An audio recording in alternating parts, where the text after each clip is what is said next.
Good morning, and welcome to the Hasbro fourth quarter and full year 2023 earnings conference call. At this time, all parties will be in listen-only mode.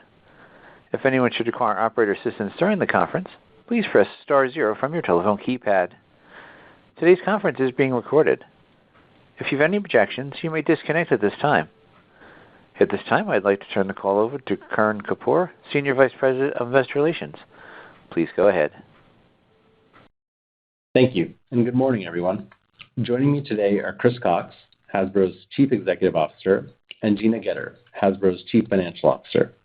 Today, we will begin with Chris and Gina providing commentary on the company's performance. Then we will take your questions. Our earnings release and presentation slides for today's call are posted on our investor website. The press release and presentation include information regarding non-GAAP adjustments and non-GAAP financial measures. Our call today will discuss certain adjusted measures, which exclude these non-GAAP adjustments. A reconciliation of GAAP to non-GAAP measures is included in the press release and presentation. Please note that whenever we discuss earnings per share or EPS, we are referring to earnings per diluted share. Before we begin, I would like to remind you that during this call and the question and answer session that follows, members of Hasbro management may make forward-looking statements concerning management's expectations, goals, objectives, and similar matters. There are many factors that could cause actual results or events to differ materially from the anticipated results or other expectations expressed in these forward-looking statements. These factors include those set forth in our annual report on Form 10-K, our most recent 10-Q, in today's press release, and in our other public disclosures. We undertake no obligation to update any forward-looking statements made today to reflect events or circumstances occurring after the date of this call. I would now like to introduce Chris Cocks. Chris? Thanks, Karan, and good morning, everyone. For more than a year now, you've heard me outline Hasbro's strategy to refocus on play behind a philosophy of fewer, bigger, better. Fewer SKUs that drive higher impact, bigger investment behind winning brands in more focused categories, and better innovation, driven by a renewed leadership team and a focus on kids, parents, and fans, our consumers, the lifeblood of Hasbro. We laid out a blueprint for a more focused and profitable company with a number of growth initiatives built on a diverse portfolio of some of the most iconic brands in the toy and game industry. While business transformations take time, I'm pleased with how much we accomplished in 2023, setting the table for a 2024 punctuated by strong profit growth and momentum in renewing Hasbro's innovation engine. We're entering 2024 with a healthier balance sheet, a leaner cost structure, and an operational rigor that will maintain and build on these improvements in the quarters ahead. In 2023, we took substantial action to bolster our balance sheet. At the end of the year, we closed our deal with Lionsgate on eOne Film and TV, allowing us to focus our investments on higher return, play-focused initiatives across toys, games, and digital. Proceeds from the deal allowed us to reduce our debt by approximately $400 million. As we shift our entertainment strategy to an asset-light and partner-led model, we took a $1 billion impairment, a non-cash item, in Q4, which reflects the sale of eOne and a change in outlook for the balance of our owned and operated production efforts. This shift frees up more capital for us to reinvest in toys, games, and particularly our digital future. Between hard work from our sales and operations teams and some of the financial actions we took at the end of the quarter, we entered 2024 with inventories down over 50% year over year, which is well below 2019 levels. We also took steps to improve our structural profitability, exiting a number of low or negative profit businesses that we have shifted to a licensed out model. Finally, we are driving better than expected cost savings through our operational excellence work, unlocking crucial investment capacity as we seek to connect with fans of all ages and across all play patterns. Previously, we communicated $350 to $400 million in annual run rate savings. We're updating our target to $750 million of gross savings by the end of 2025, with half of it dropping to the bottom line. This allows us to reinvest in our business, meaningfully improve our cash flows, and return cash to our shareholders, which we are committed to continuing through our category-leading dividend. Since I became CEO in 2022, Hasbro has returned almost $1 billion to shareholders and paid down over $500 million in debt. While 2023 was challenging, and we still expect the toy industry to face near-term headwinds, we believe we're taking the necessary steps to turn around our consumer products business. Wizards and Digital Gaming is coming off a banner year, led by Magic's Universes Beyond, the success of Baldur's Gate 3 from our partners at Larian, and Monopoly Go from Scopely. 2024 is about returning consumer products to profitability, investing for long-term momentum in games, and driving significant improvements in Hasbro's bottom line, fueled by operational discipline and renewed product innovation. In short, we're putting all the right pieces together to keep investing in our growth initiatives while expanding the ways our franchises reach fans through digital games. We expect the next year will likely see continued headwinds in the toy category. We're exiting 2023 with our retail inventory down around 20%. While we think Hasbro's retail inventory is in a healthy position, across the industry, a lot of older discounted inventory still remains in the market. The consumer remains value-conscious, and we anticipate entertainment will be less of a tailwind in the year ahead behind a reduced box office slate. Anticipating these headwinds, we made necessary choices to get our cost structure and inventory positions healthy, accelerating a number of cost savings initiatives by several quarters. Since I became CEO, we have significantly enhanced our consumer insights capabilities and upgraded our design and toy leadership. In 2024, we'll see more and more of the resulting innovation improvements as these capability upgrades come to market across our portfolio. As such, we believe we're in a good position to at least pace the industry this year, with innovation and share trends accelerating to ahead of market as we head into 2025. Turning around a product pipeline is key, with the right people and the right insights. At the end of the day, it's all about great product. In the back half of 2023, we started to see the first evidence of our new team and products working. Take Furby, for example.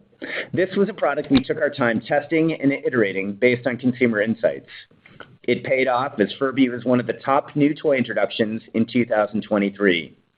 We continued the Furby craze in December with the launch of Furblets, another hit introduction, and I'm excited to continue building this franchise in 2024. 2023 was also a strong year for our Transformers franchise on the back of the hit movie Transformers: Rise of the Beasts from our partners at Paramount, driving point-of-sale growth of 35%. We have some exciting activations planned as we celebrate the brand's 40th anniversary in 2024, as well as the star-studded animated movie Transformers One coming this summer, along with fresh merchandise. This year also marks Peppa Pig's 20th birthday. We'll be celebrating with new innovative products and an entertainment special featuring A-list talent Katy Perry and Orlando Bloom. After gaining share in the arts and crafts category in 2023, with another strong year including our Ultimate Ice Cream Truck, the Play-Doh team continues to innovate. Expect more creative surprises and new cross-brand collaborations in the year ahead. In action figures, we are leaning into our category-leading collaboration with the Walt Disney Company for their Marvel Superheroes Assemble marketing campaign, featuring new price points and products across our lines, including all-new preschool fun with Spidey and his amazing friends. For Star Wars, we're excited to expand our best-selling Lightsaber Forge Kyber Core series and introduce our new $7.99 Epic Series 4-inch action figures. We saw an incredibly strong launch from Beyblade X last year in Japan from our partners at Takara Tomy, and are eagerly anticipating the U.S. launch this summer, what we believe will be one of the hottest new toys of 2024. It's an exciting product that we think longtime collectors and kids fresh to the franchise will be thrilled with. The blaster category continues to be under pressure, but we also continue to believe this is a strong and enduring play pattern for fans of all ages. This year, we'll be introducing new innovation into the category, featuring a new performance dart technology, pop-off-the-shelf design, and attractive pricing up and down the range. Board games continues to be a leading category for us, and one we anticipate will grow in the year ahead. Twister Air was the #1 new game across the G10 markets in 2023, according to Circana, thanks to an innovative new augmented reality experience. You're going to see a renewed focus on expanding genres, leveraging our reach and distribution strength to introduce more cool new games than ever, and working with some of the brightest designers in the industry to give their games a platform they deserve. Whether it's adult party games, family card games, casual strategy, or extending mega hits like Monopoly, 2024 will be a big year for gaming from Hasbro. Speaking of games, Wizards and Digital outperformed our guidance in 2023, driven by a series of blockbuster hits. Magic had another record year in 23 with a string of amazing new sets, including our best-selling set of all time, The Lord of the Rings: Tales of Middle-earth. While a product like Lord of the Rings creates a tough comp in 2024, we have some unique sets that fans are eagerly anticipating, including March's Fallout, a new Commander-focused Universes Beyond product line, this summer's Modern Horizons 3, the sequel to our prior best-selling set of all time, and this September's charming new world, Bloomburrow. We continue to see the power of our franchises play out with our digital licensing partners. Monopoly Go from our partners at Scopely is the #1 mobile game launch of all time in the U.S., outperforming the launches of global phenomena like Pokemon Go and Candy Crush, and the fastest mobile title to reach $1 billion in the U.S. And the game continues to break records. In Q4 alone, the game drove more than $800 million in revenue worldwide for Scopely. As far as our financial participation goes for revenue and profit, it's like having the equivalent of $1 billion movie supporting Monopoly, except every year, with the impact growing sequentially as the game works through our minimum guarantees and marketing allowances. Baldur's Gate 3 from our partners at Larian continues to win awards around the world and is one of the highest-rated video games of all time. We expect a long tail into 2024 and beyond for this mega hit. Last but not least, we have a compelling new lineup of adventures, core rulebooks, and new digital-first offerings for D&D as we celebrate this iconic brand's 50th anniversary. We'll launch the biggest update to 5th edition since its introduction in 2014, reinventing everything from the artwork of our iconic monsters, to new classes, to new mechanics, to bold new ways to bring to life the world of D&D digitally. All of this will add up to more and more impressive product as the year goes on, leading into an even brighter 2025. We look forward to sharing more about 2025, all new brands, entertainment collaborations, and a chance to really show what this team is capable of later this year. Wrapping up, 2023 was a challenging year, but not without significant wins. Wins we believe augur the Hasbro to come. A company rededicated to play, innovation, and fun for fans of all ages. Last year, we launched a top toy with Furby. We won a Game of the Year award with Twister Air. And we wowed tens of millions with Monopoly Go, Transformers Rise of the Beasts, Baldur's Gate 3, and Magic Lord of the Rings. All while cleaning up the business, selling E1, paying down debt, and clearing excess inventory, which makes for a healthier, stronger Hasbro to start 2024. I'm excited to see the results to come. I'd now like to turn over the call to Gina to share more about our detailed results and to provide guidance for the year. Gina? Thanks, Chris, and good morning, everyone. 2023 marked an important milestone in our transformation towards a more streamlined and profitable toy and game company. As Chris mentioned, transformations take time, and amidst a tough industry backdrop, I'm proud of the progress the Hasbro team made over the past several quarters in resetting the business and getting us in the best position for 2024. Before I touch on the financial highlights from the past year, I want to recap 3 major actions we took and how to think through their impacts. First, we successfully closed the sale of the E1 film and TV business to Lionsgate, and we used the proceeds to reduce debt by $400 million, which will result in annual interest expense savings of approximately $25 million. In addition to reducing our leverage, the sale of E1 frees up capital to invest in higher growth initiatives, while allowing us to continue monetizing Hasbro IP in an asset-light structure. In conjunction with the sale and the change in the business strategy for family brands, namely Peppa Pig and PJ Masks, we recorded a non-cash goodwill and intangible asset impairment of approximately $1 billion, which you will see in our reported results. As we look to 2024, besides the reduction in interest expense, we also expect to see an improvement in operating margin, as well as an improvement to cash flow, given the reduction in production spending. Second, in Q4, we accelerated efforts to clean up our excess inventory. As I had mentioned last quarter, we were focused on starting 2024 in a cleaner position and would remain agile in taking actions consistent with broader category momentum. While we landed within our revenue guidance, we did not see the holiday season pickup that we were hoping for, and as a result, took more aggressive actions in bringing inventory levels down over 50% from the prior year. Our inventory is now running well below pre-pandemic levels, and we believe this improved position will allow us to drive higher value retail distribution and return focus to upcoming toy and game innovation. We also expect annual savings of roughly $10 million from exiting overflow locations previously used to store excess inventory. And while this was the right decision for the long-term health of the business, the near-term impact from accelerating this cleanup resulted in a roughly $130 million non-cash impact to operating income. Lastly, as part of our operational excellence program, we made the difficult decision in Q4 to reduce the size of our workforce.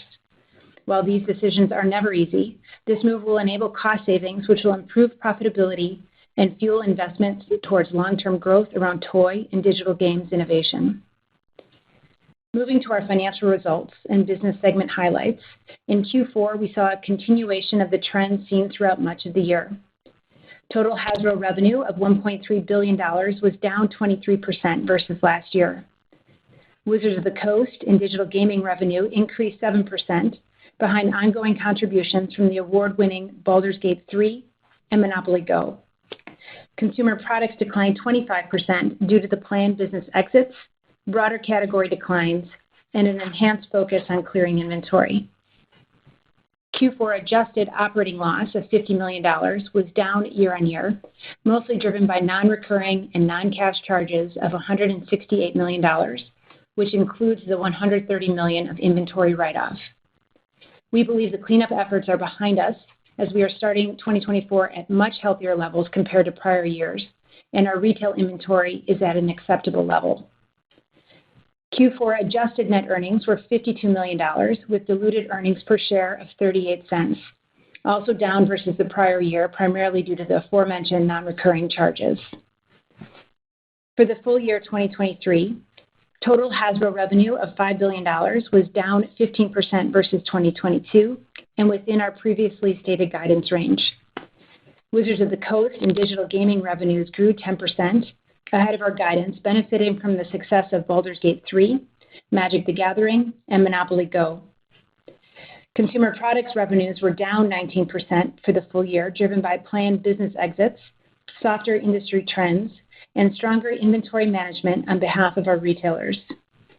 Adjusting for the exited brands and markets, revenue would have declined by 15%. And despite the tougher category backdrop, we delivered some bright spots within our toy portfolio, including Transformers, Twister Air, Furby, and G.I. Joe. On a reported basis, the entertainment segment revenue declined by 31% as the writer and actor strikes impacted content deliveries. Family Brands revenue grew 6% from streaming deals of animated content in support of Hasbro's brands. Total Hasbro Inc. 2023 adjusted operating profit was $477 million, down 48% versus last year, primarily driven by the non-recurring expenses as well as lower revenues. 2023 adjusted net earnings of $349 million, or $2.51 per diluted share, was down 44% versus last year. Besides the charges for inventory, earnings were negatively impacted by content impairments and higher royalty expense, partially offset by our cost savings program and a one-time tax benefit. Operating cash flow for the full year was $726 million, well ahead of our guidance and nearly double from the prior year, driven mostly by a working capital benefit of approximately $350 million due to the inventory cleanup efforts. We ended the year with $545 million in cash on our balance sheet and reduced debt by approximately $500 million.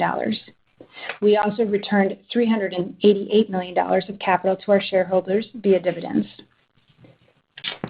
Before I move to guidance for 2024, I want to frame how we are thinking about the year ahead from an operational perspective, and in particular, how we're looking to turn around the consumer products business.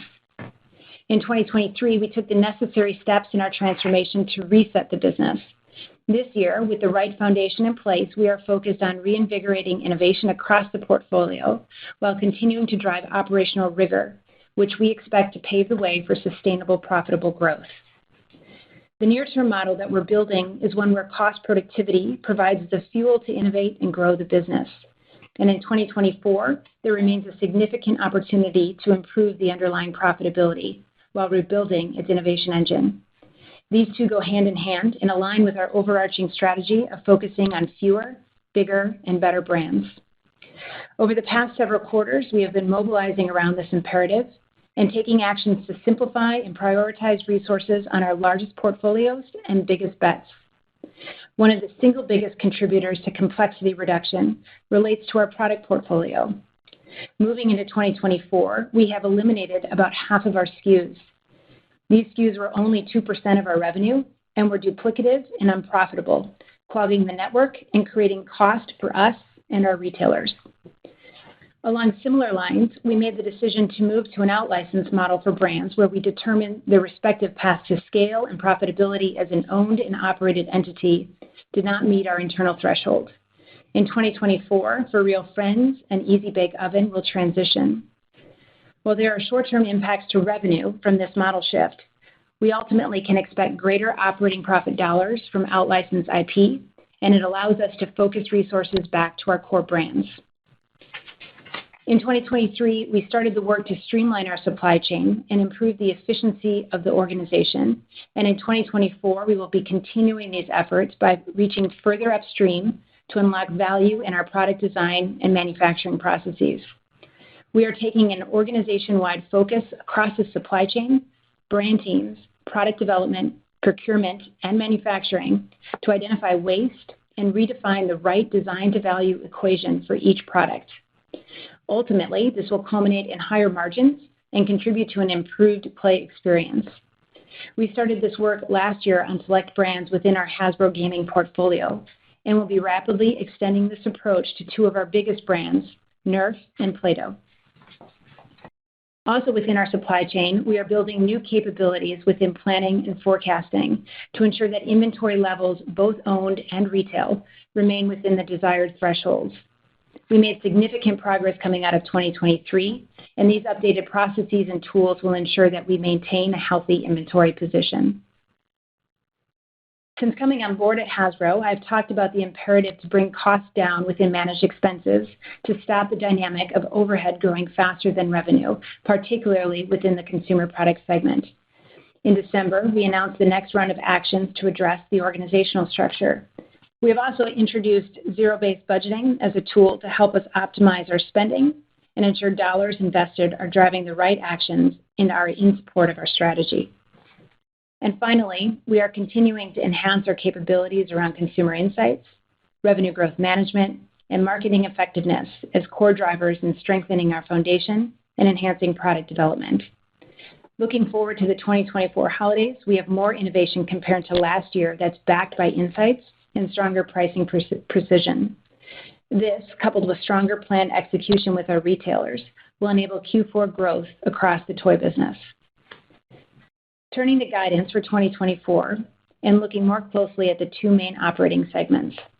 Total Wizards revenue is forecasted down 3%-5%. The decline is primarily a result of the strong growth delivered in 2023 behind the launch of Baldur's Gate 3 and the Magic Lord of the Rings set. Looking at each of the pieces, we are planning for growth within D&D with the upcoming update of the 5th edition and the continued expansion of D&D Beyond. Magic will have the same number of releases in 2024 as last year, but revenue will be flat to down as we comp Lord of the Rings. It's important to call out that Magic will be back to growth in 2025 as we expand our Universes Beyond lineup. Licensed digital games will be relatively flat. The revenue from Baldur's Gate 3 will begin to taper down as we move through the year and will be partially offset by the continued momentum of Monopoly Go. With the success of the game, we are now anticipating that we will begin to record revenue higher than the contract minimum guarantee in the back half of the year. From a phasing standpoint, we expect Wizards revenue to grow in the front half, with the decline coming in the back half as we comp the huge launches. Wizards operating margin will be between 38 and 40%, which will be up 200 to 400 basis points versus last year. The margin improvement is a result of a favorable mix shift within digital, lower royalty rates across Magic, and strong cost management within operating expenses. Margins are also benefiting from supply chain cost productivity more than offsetting the inflation. For consumer products, revenue will be down 7 to 12%. About half of the decline is due to actions we've taken to improve profitability, including the planned business exits, as well as a reduction in unprofitable closeout revenue, given the significant inventory cleanup executed at year-end.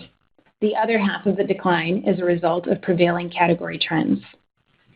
Overall, we are planning to grow share in the categories in which we compete and are leaning into innovation green shoots with step-ups in Hasbro Gaming, Beyblade, Play-Doh, Furby, and Nerf. And we are also adopting a more agile approach with our marketing dollars to better target consumers and increase the effectiveness of the spend. We are forecasting revenue trends will improve as we move through the year, with steeper declines in Q1 and Q2, and stabilization coming in the back half of the year behind innovation, marketing effectiveness, and maintaining healthy retail inventory levels heading into the holidays. A key focus for 2024 is improving the profitability of toys, and we are forecasting operating margin to be between 4 and 6%, which is 500 to 700 basis points better than last year. Approximately 400 basis points of improvement is driven by the lap of the non-recurring inventory charges, and this is almost completely offset by the anticipated volume declines and associated deleverage impact. The additional margin expansion is driven by a combination of favorable product mix due to less closeout volume, supply chain cost savings more than offsetting inflation, reduced complexity across the network, and operating expense reductions. Margin will also be positively impacted from the work on SKU elimination and design to value, which I mentioned earlier. For entertainment, stripping out the impact of the E1 divestiture, revenue will be down approximately $15 million versus last year, and operating margin will show significant improvement driven by operating expense reductions as well as lapping the impact of the D&D movie impairment in 2023. We will continue to report entertainment as a separate segment for 2024, albeit on a much smaller base. As part of the 2024 guidance, we are increasing our gross cost savings target through 2025 from the $350 to $400 million communicated in December to $750 million. Through 2023, we have delivered approximately $220 million of gross cost savings and anticipate a sizable step-up as we move through the next 2 years. Roughly half of the gross cost savings will drop to the bottom line as we focus on improving profitability, and the remaining dollars will be reinvested back into the business to support growth initiatives, including the reinvigoration of toy innovation and the continued investment in the gaming business. With the improvement in operating margin across all segments, total Hasbro Inc. EBITDA is forecasted to be $925 million to $1 billion, up $215 to $290 million versus the prior year. The positive impact from the cost structure reset, as well as the lap of the one-time inventory cleanup in 2023, is more than able to offset the revenue decline and cost inflation. We are planning for relatively flat owned inventory levels in 2024 and estimate approximately $225 million of project capital to support growth initiatives and invest back into the infrastructure as we continue to rebuild the underpinning of the operation. Ending cash will be slightly down versus 2023, driven by relatively flat owned inventory levels, increased capital project spending, and additional costs associated with the restructuring actions announced in December. From a capital allocation standpoint, our priorities remain to first invest behind the core business. Second is to return cash to shareholders via the dividend. And third, to continue progressing towards our long-term leverage targets and pay down debt. As you heard Chris mention, we remain committed to our category-leading dividend and believe that the changes that we've made within working capital to free up cash, as well as the changes we're making on the broader cost structure, provide enough cash flexibility to deliver on the capital allocation priorities. The board has declared our next quarterly dividend payable in May, and keeping consistent with industry best practices as we move through 2024, we will be shifting the declaration of the dividend to more closely align with the record dates. And to close, looking out beyond 2024, we expect that the consumer products business will return to low single-digit revenue growth, and that Wizards will return to mid to high single-digit revenue growth. With our step-up in cost savings, we remain committed to getting to 20% operating margin, with the potential to reach that milestone before 2027. And with that, I'll turn it back to Chris to wrap up. Thanks, Gina.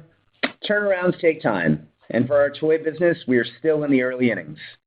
While we're likely to face some near-term industry headwinds in 2024, and we're comping a better-than-planned 2023 for Wizards, the work we have done under the hood to strengthen our balance sheet, upgrade our planning, and right-size our inventory are a strong foundation to build from. I want to thank the teams at Hasbro for driving this and putting our fans first.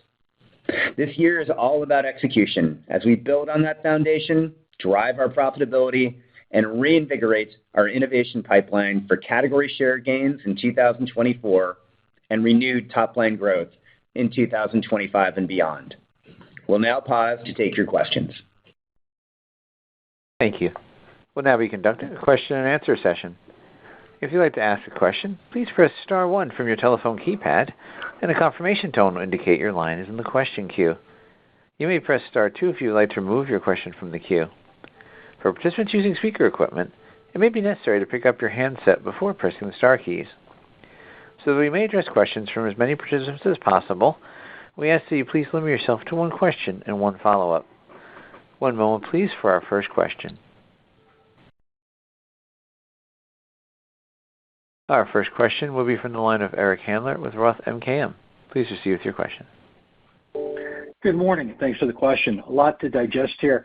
I wonder if you could talk about what the retail situation and your cost structure looks like international versus, North America. Sure. I think perhaps Gina and I will answer this question. Good morning, Eric. Generally speaking, we're feeling pretty good about where our retail situation is. In the U.S. and Europe, in terms of retail inventory, we're down about 20% year over year. That translates to about a 4-week improvement on weeks of supply. So, between Europe and the U.S., we generally have about 17 to 20 weeks of supply at our major retailers, which is about what we'd like to see. It's about what our normal is pre-pandemic. So, generally speaking, that means we neither see retail inventory as a tailwind nor a headwind, which is nice because over the last year or so, it's been decidedly a headwind as retailers have been trying to right-size their inventories. I think if we have any concerns inside of retail, it's that there's still a lot of industry discounted merchandise, particularly in what we would call the growth channel or kind of like value resellers. That's going to take a quarter or two to work through. But again, based on our inventory position, we have very little aged inventory, and any aged inventory we have has a PO associated with it. So we feel in a generally good position. Gina, anything to add? No, Eric, to the second part of your question about the profitability between North America and our international markets, North America is our highest margin market. Within international, a couple of things that draw that margin profile down. One is within the allowances and just how we interact with the retailers. That is a bit more costly than what we have in the U.S. And the second piece is really within our overhead structure to support the international business. Both of those pieces we are working to address. So through our initiatives of revenue growth management, that is, squarely focused on all of that cost that's sitting between gross revenue and net revenue. And then the second piece on overhead, all of the cost savings initiatives that we've put into motion will start to attack the cost structure broadly, North America as well as with international. Great. And then just as a follow-up, Chris, you've talked before about, the inevitability that, Magic has to see a, slowdown just because of law of large numbers in revenue. And D&D was, supposed to pick up the torch and, drive, higher growth. I wonder if you could talk about maybe some of the key drivers with D&D that as you look at over the next few years where, what's going to build that business even more? Yeah, for sure. So last year we were fortunate in that both Magic and D&D were growers for us.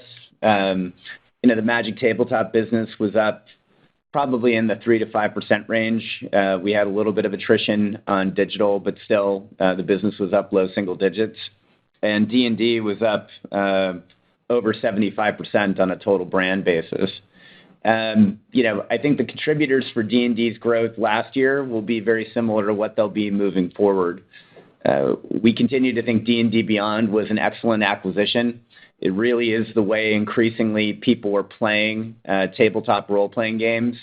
I think it's an excellent platform for us to build upon and expand the ways that people can play, the ways that people can experience theater of the mind, and also for us to distribute and showcase a more diverse set of content, whether that's Universes Beyond style content like we do with Magic, or our major creators content or user-generated content. So I think you'll see more from that on the tabletop side. We continue to have a robust entertainment slate on D&D that we're working with several partners behind, notably the new streaming series from Paramount that we're partnering with them on. And then video games will clearly be a huge leg up on the D&D business. Baldur's Gate 3 is one of the seminal role-playing games of all time. It's won multiple Game of the Year awards. Our partners at Larian really knocked it out of the park with that and were fantastic to work with. Baldur's Gate 3 is just the first of several new video games that will be coming out over the next 5 to 10 years that I think will continue to power that franchise. And really, I think the three combined, continued innovation on tabletop powered by D&D Beyond, targeted entertainment working through partners in an asset-light model, and then great video game content through licensees and through our own internal studios.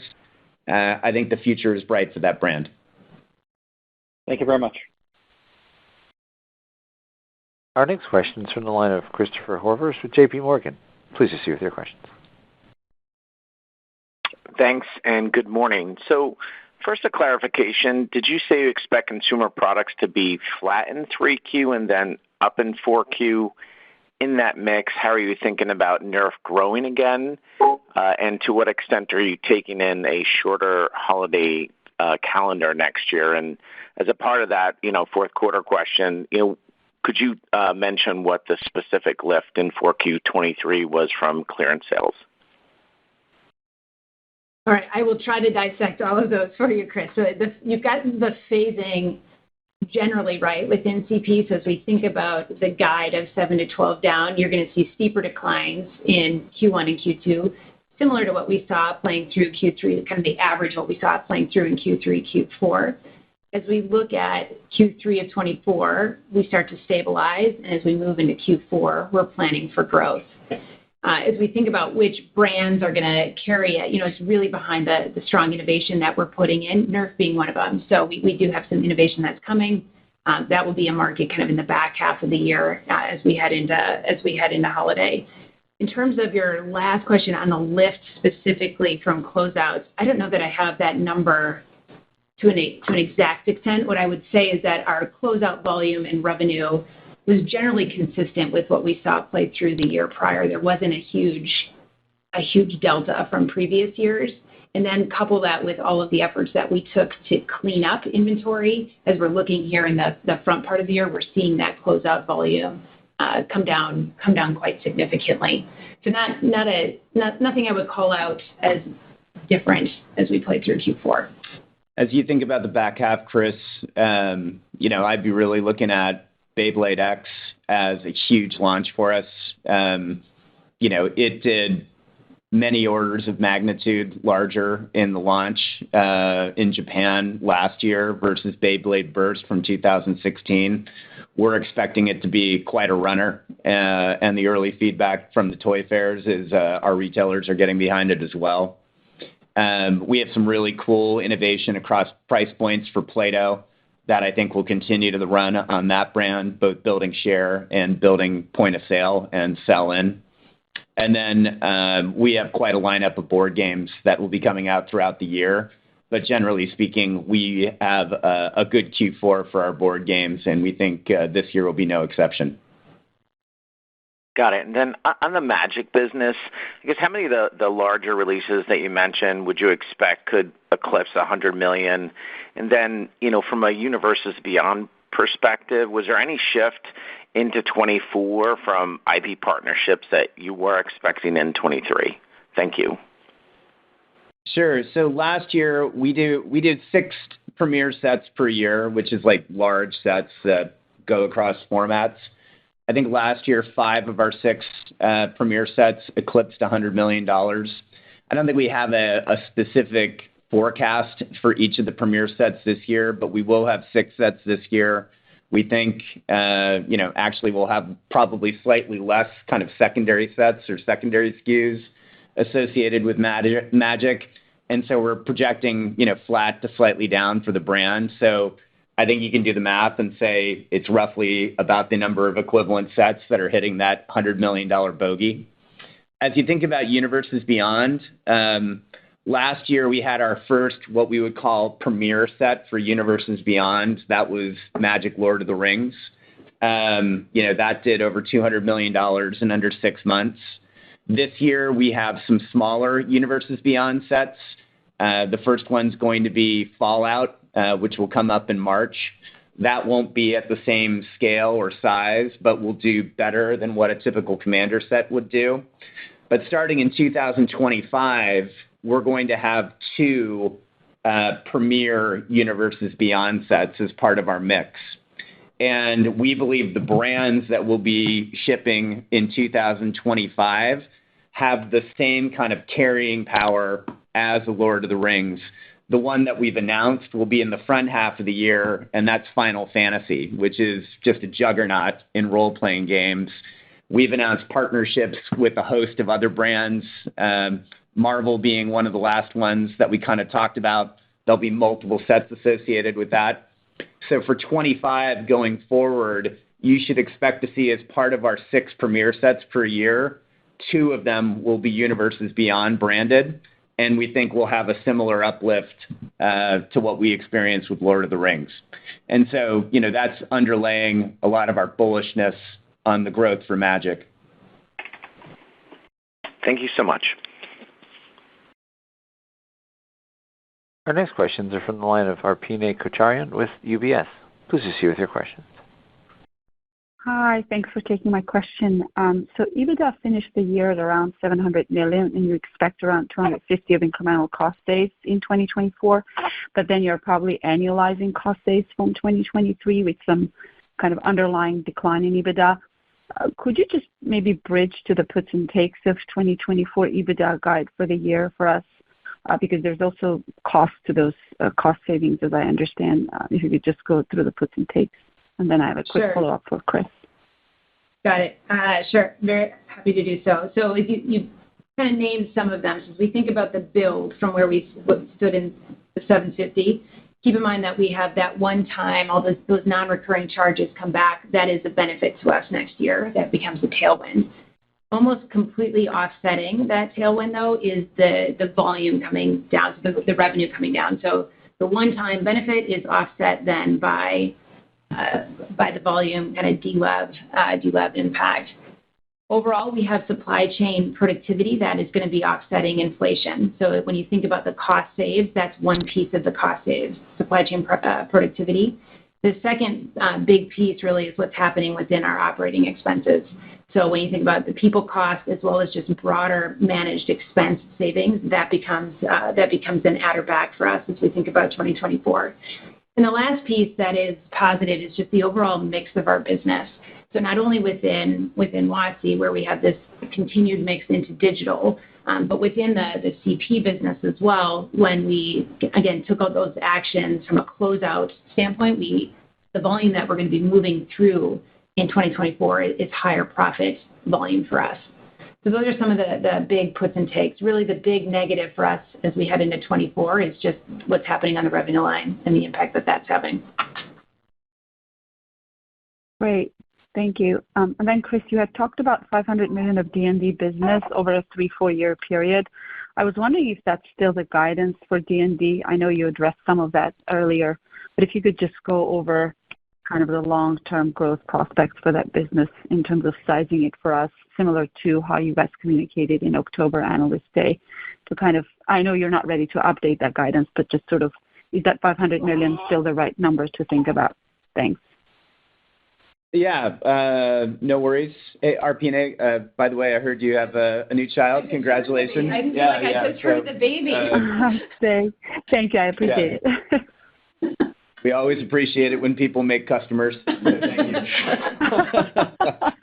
Indeed. I would say that guidance holds. The D&D brand and our games portfolio overall is trucking along at a similar pace as we expected. You know, that guidance was more of a 2027-ish timeframe. I think a little bit will depend on, you know, certain calendars associated with certain video games, and there's a certain amount of schedule slippage that you get with that. But generally speaking, we feel good about the trajectory of the brand, and as I mentioned in Eric's question, kind of like the 3 core pillars that underlie it. Thank you very much. Our next question is from the line of Megan Alexander with Morgan Stanley. Please proceed with your questions. Hi, thanks very much, and thanks for all the detail. It's really helpful. You know, I was wondering, Gina, if maybe we could unpack the revenue guidance for consumer products just a bit more. You cited that 4 points from exiting the licensing. You know, maybe you can help us understand what's implied from a industry POS expectation. And I guess, is the comment that retail inventory is not a headwind or a tailwind, should we assume that you're just kind of shipping in line with POS? Yeah, good question, Megan, and that's where I was going to lead you. It's just, especially given where our inventory positions are sitting, our assumption that we're making is that our shipment is going to more closely align with POS. In fact, we actually started to see that happen towards the tail end of this year. So as you think about the guide, that gives you an indication of how we're thinking about the broader macro environment. So if you take those, call it roughly 4 points out for just the business exit, you're left with, you know, a down 3 to 8. You know, in the down 3 scenario, you know, that would be us, you know, over-delivering and gaining share and beating the market. Down 8 is probably more similar of us moving in line with the market. But I think you've got the equation right of, you know, our shipments are going to more closely kind of align with POS. Okay. And then could you maybe quantify the net cost savings that are embedded in the guide? I think per your slides, you're going to get to kind of $500 million of gross cost savings by the end of this year. You know, you've kind of said you haven't really seen any last year. So on that, call it net $250 if you reinvest 50%. What's embedded this year? And I know you talked about some cost inflation. Is that freight? Are you still seeing, you know, product inflation, whether it's things like resin? Can you just maybe quantify what is actually embedded in the guide? Sure, absolutely. Let's start on the inflation side first, and then we'll work our way back. So embedded in the guide is roughly an inflation rate of 3%. The single biggest inflation driver for us this year will be labor within manufacturing and labor within the broader logistics network. We're also seeing some inflation within resin, to your point. I mean, that's our single biggest kind of component that we're purchasing. We are seeing that inflate. And then fuel. So I think between those 3 pieces, you know, you're roughly getting to 3%. we believe we have cost productivity that more than offsets all of that. So specifically within kind of our cost of goods, we will be a net margin contributor because of how that will play out. In terms of the total gross saves, cost saves, I think it's fair to say that roughly, call it $250 million will be net cost savings between this supply chain cost productivity offsetting inflation, as well as all of the moves that we're making below the line within managed expenses, whether it be people cost coming down or just broader purchase expenses coming down. Great. And just to clarify, that 200 to 250 that's a net tailwind versus 23, and that's kind of should be independent of whether the top line's kind of above or below or at the high end or the low end of your guide. That's right. Yep, that's right. Okay, thank you. Mm-hmm. Our next question is from the line of Andrew Urkowitz with Jefferies. Please proceed with your questions. Hey, thanks for taking my question. I guess I want to stick with Wizards of the Coast. If I think beyond 2024, what kind of cadence would we have in digital games? We saw 2 big games last year. No new ones this year as far as we know. Like, what kind of cadence should we expect there on the digital game side? And any clue on the mix between mobile and traditional PC console? Hey, Andrew. Yeah, I would say for starting in 26, we'll probably have 1 major new digital game that we'll publish. And then 27 to 30, it'll be anywhere between 1 to 2, depending on how the schedules kind of shake out. From a licensing perspective, I think you should generally see our licensing business, after taking maybe a little bit of a step back this year, just given the Baldur's Gate 3 launch bulge, take a little bit of step back this year, but then it will grow sequentially every year as we just expand the number of licensors, and games like Monopoly Go continue to mature and become more profitable for us. We're constantly adding new licensors to the mix, so it's a little difficult to give you a lot of precise guidance about kind of like the mix between mobile or kind of like some of like the casino gambling that we also license to, or PC and console. But generally speaking, our license mix tends to be more mobile and casino gambling than it would be PC and console, because that's where we're going to tend to focus our publishing efforts. Got it. That's very helpful. And then on the Universes Beyond sets coming beyond 2024, is the goal there with Marvel and Final Fantasy to find new audiences to kind of better monetize your current audience, or even maybe flipping it around a bit? You're great in competitive. I think you're very good in kind of social gaming, but that collector spot of kids just buying cards for fun. Where are you trying to really target with some of these Universe Beyond sets with Final Fantasy and Marvel? Well, I think it's generally speaking all of the above. However, I think the special emphasis for Universes Beyond is new player growth. The Lord of the Rings was by far and away the most successful product at bringing in new players into the franchise that we've ever released. We would anticipate that would be the same or potentially even greater for IPs like Lord of the Rings or Marvel or some of the future things that we have in store. So, it's a great way for us to kind of expand the base of users and grow kind of like future sets over time. Got it. Thank you. Very helpful. Our next questions are from the line of Jamie Katz with Morningstar. Please proceed with your question. Thanks. I'd be interested to hear how you guys feel you have completed the brand pruning process. Is that largely done? Is it still underway? I'm just trying to think about what other headwinds we might have in the future. I would say, good morning, Jamie. I would say it's largely done. There might be 1 or 2 more, and we would announce those deals within the next month or 2. And then I would say moving forward, you should think about us as net brand creators. Yeah, my only add to it on the cleanup, I would say kind of the same sentiment holds. Like we're done with the cleanup. So as we head into 24, we're rebuilding. We're building now. Okay. And then, Gina, I don't think it's been delineated what portion of the cost savings are coming out of cost of goods sold relative to SG&A. My suspicion is most of it's out of that SG&A line, but do you have that bifurcated in an easy way to digest? Thanks. Yeah. My very simple would say, yes, you're right. It's about half and half if I look at the big buckets. And there's a little bit that we did in 23 on royalty expense, but it's really small change compared to the cost savings we're driving within supply chain and within the managed or operating expenses. So it's almost half and half. Okay, thanks. Our next question is from the line of Jason Haas with Bank of America. Please proceed with your questions. Hey, good morning. Thanks for taking my questions. I'm curious if you could say what POS was for you guys in 4Q. And then I'm also curious, it sounds like you're expecting the industry could be down as much as 8% in 2024, but then expect it gets back to, I think you said low single-digit growth thereafter. So I'm just curious to hear your thoughts on why you think the industry will be down so much, and then what needs to change to get it back to growth. Yeah. Hey, good morning, Jason. In Q4, we were down around 12 or 13% on our internal point of sale measurements.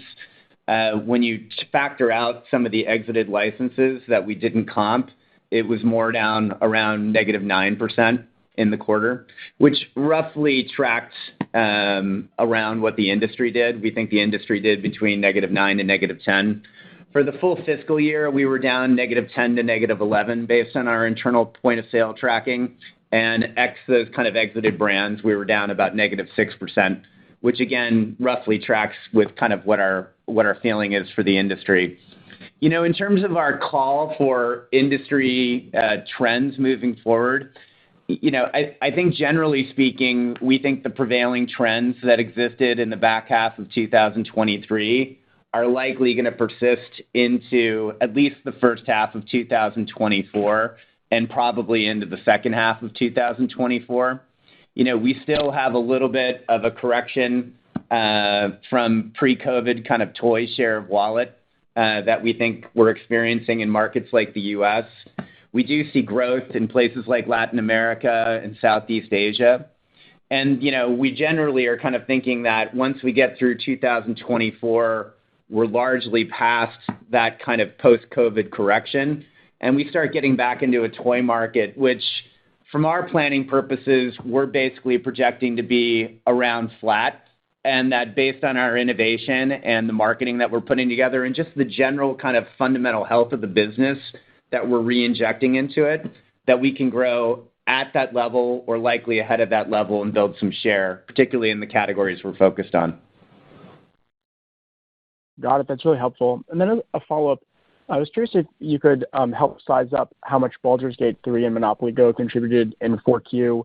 I know you gave some color on it for 2024, but just curious, any more color on what those could contribute as we go through 2024 would be helpful. As we move through 24, for Monopoly Go in Q4, it was just the minimum guarantee that we booked in from a revenue standpoint. And Baldur's Gate had another healthy quarter. I think for the year in totality, Baldur's Gate was around $90 million of revenue. So now as you turn the corner into 2024, the front half of the year, you're still going to have the tail from Baldur's Gate 3. That's going to stay with us all year. Obviously not at the same extent that we saw play through in Q3 and Q4, but we'll still be selling units and making revenue and profit off of that product. For Monopoly Go, what gets interesting is that based on our forecast, based on how well the game is doing, as we get into the back half of the year, we believe we'll be able to start booking revenue and profit ahead of our minimum guarantee. Now, we don't get into the terms of the contracts and kind of what that royalty rate is, but suffice it to say, as we think about the comp that we're up against at Monopoly Go in the back half, Monopoly Go is going to almost get there. Not quite get there, but almost get there and kind of offset the headwind that we have from Baldur's Gate. Got it. That's helpful. Just quick clarification. I think you said earlier that you're expecting, I think you said digital game licenses, I think it was, it's going to be flat year over year. So is that right that the full amount of, Monopoly Go and Baldur's Gate 3 in 2024 should roughly be equivalent to what we saw in 2023? Yes. I think you're saying that right. Yep. Okay, great. Thanks, Jason. Jason. Our next questions come from the line of Linda Bolton Weiser with D.A. Davidson. Please proceed with your questions. Yes, hi. So I guess I took from your comment that you said that cash balance would be down in the end of 2024 versus 2023. So I take that to mean that operating cash flow minus CapEx minus dividends will be negative. Am I reading that correctly? And do you have a guidance number or range for operating cash flow like you usually give for 2024? We haven't officially made it guidance, but it's going to be operating cash flow is going to be slightly down versus where we landed the year, strictly because of the inventory benefit that we got. We captured that early. We captured that as part of our 23 cash flow. In terms of ending cash, it's slightly down. I mean, you could almost argue that ending cash is going to be relatively flat year over year, but I mean, it's slightly down, and it's slightly down because we're stepping up our capital expense a little bit.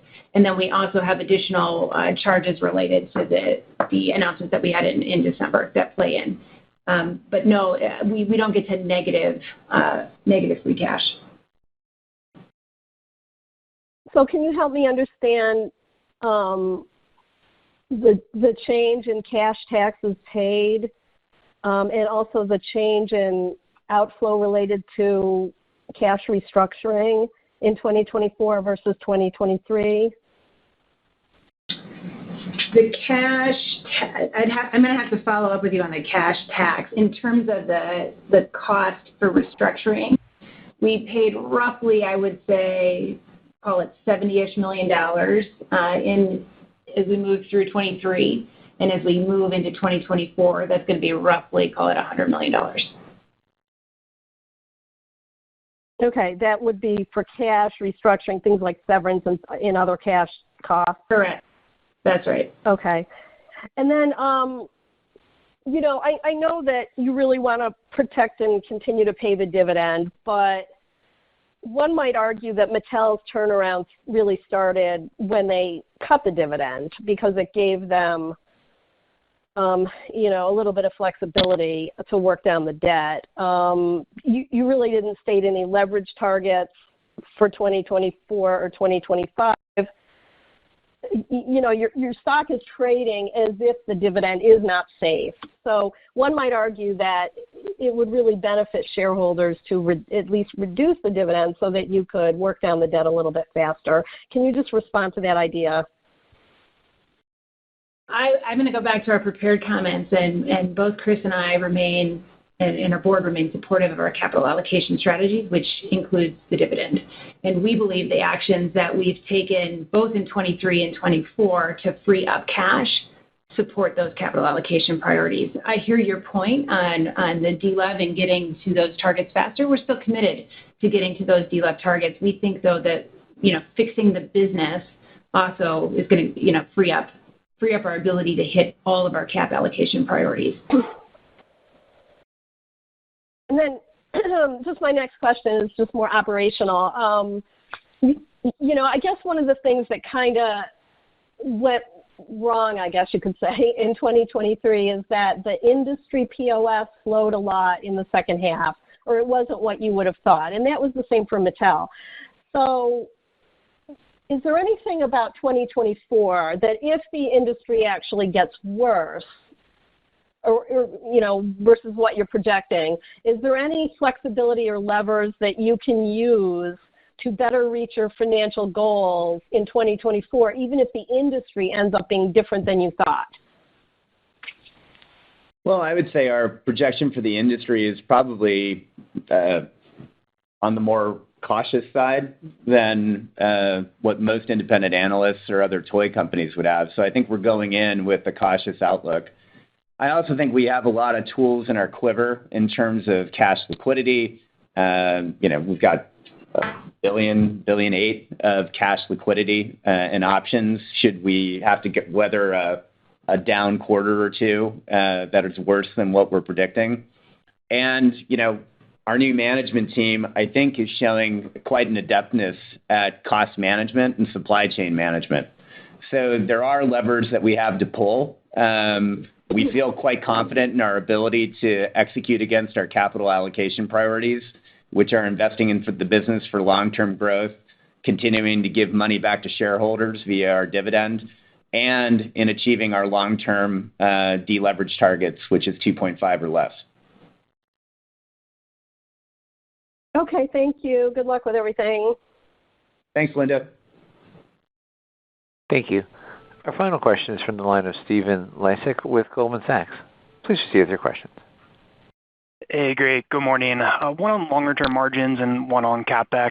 Maybe first for Gina on margins. Just given the new cost efficiency targets, could you update us on your view for what you think the medium to long-term margin opportunity in consumer products is, and maybe the path to get there beyond the 4-6 you guided in 2024? And then just on CapEx, you called out the $225 in CapEx for this year. Could you just unpack a little bit more in terms of what that's being invested into, and maybe what you think the long-term outlook for CapEx is on an annualized basis beyond some of the initial programs? Thank you. Got it. Okay, good question, Stephen. So on margins, overall for the company, we remain committed to getting to that 20% midterm target that I think we put out there at our last Investor Day. As you break down the CP number, we have a lot of momentum on the margin side as we head into this year.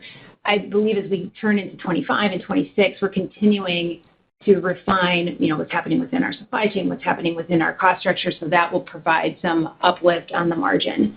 But the single biggest thing that's going to help us keep moving to the tens, to the teens and beyond, on toy is really volume. In getting back to growth, putting innovation in market that is actually growing our business. That leverage benefit will have the single biggest impact on that margin line. So I think we have a good line of sight to the margin targets that we put out there for this year. For next, we are anticipating that our margin is going to grow again. The speed with which we move up that scale will really be dependent on how fast we can get over the growth hump. In terms of CapEx, that step up that we're seeing this year really is being driven by our investment in digital games. If you think about that breakdown of $225 million, there is, roughly half of it goes into our Wizards business. Another, I would say, half of that half then is going back into our toy business, with the remaining piece that's going into our broad infrastructure. So we're continuing to build capabilities both within just the underpinning of the organization when you think about IT and systems, as well as within our broader supply chain.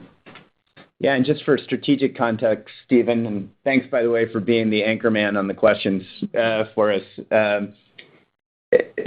Our investments in digital and digital gaming, they're foundational to the future of the company. It's something we've been investing in for the last 7 years.